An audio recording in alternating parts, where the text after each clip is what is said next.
Today I'm going to give you a quick rundown of an end-of-lease inspection on a Bobcat. The very first thing we're going to do is verify the VIN number to the piece of equipment we're supposed to be inspecting.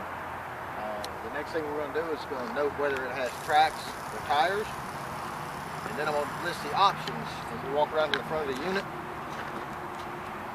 Check, see if it has high-flow hydraulics, power BOBCAT, or if it has a selectable joysticks.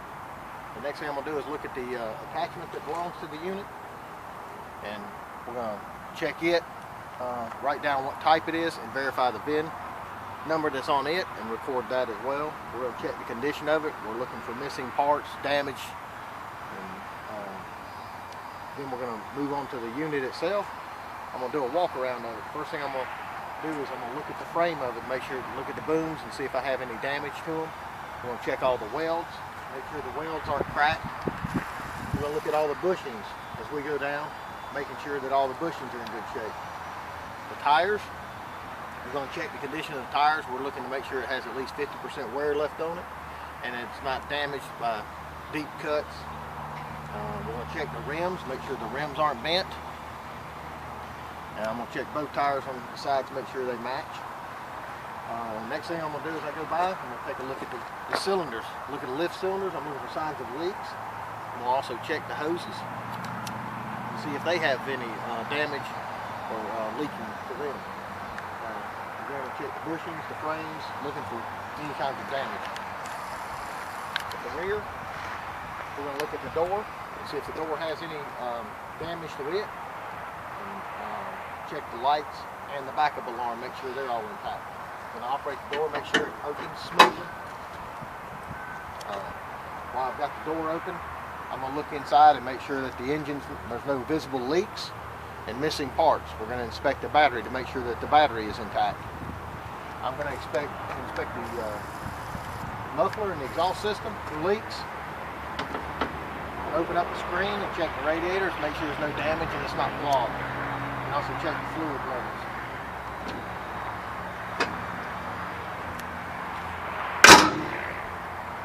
In the back of the cab, I'm going to check the roof. I'm going to look at the back window and also look at the rear of the boom, also looking for more damage and cracked welds. On the cab itself, we're going to check the rollover protection system to make sure it hasn't been compromised by damage. Then I'm going to check, looking at the frame for major damage, checking the boom, the bushings, the hydraulic cylinders, and inspect all the welds. I'm going to check the tires on this side as well to make sure they match the other tires, that they're got good wear without any major damage. Around on the front, I'm going to look at the tilt cylinders and make sure that those tilt cylinders are also not damaged. I'm going to look under it to make sure that there's no leaks underneath the unit. Looking for hydraulic and fluid leaks. I'm going to inspect the inside of the cab. I'm going to check the seat, the back wall, and the safety bar to make sure that they're not damaged. I'm going to look at the joystick handles as well. Also want to check the work lights to make sure the work lights are intact.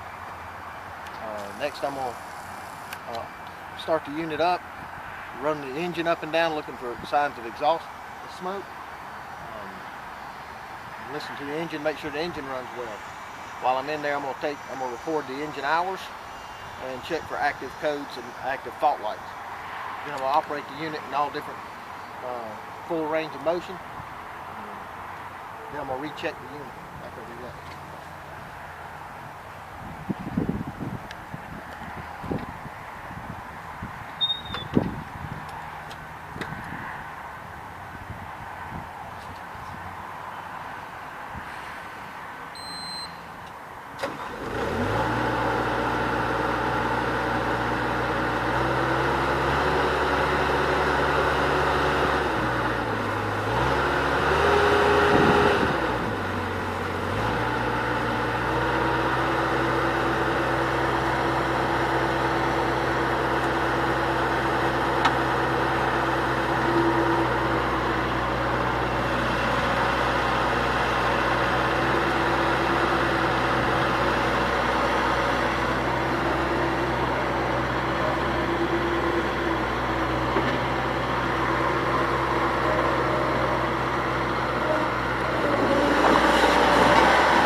After we've operated the unit, we're going to go back and recheck just to make sure that no leaks have shown up after we checked it and after it's gotten up to temperature.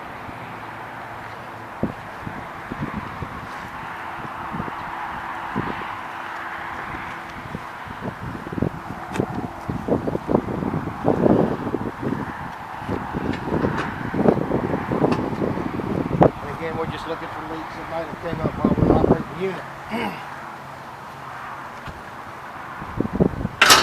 And that's the end of our inspection.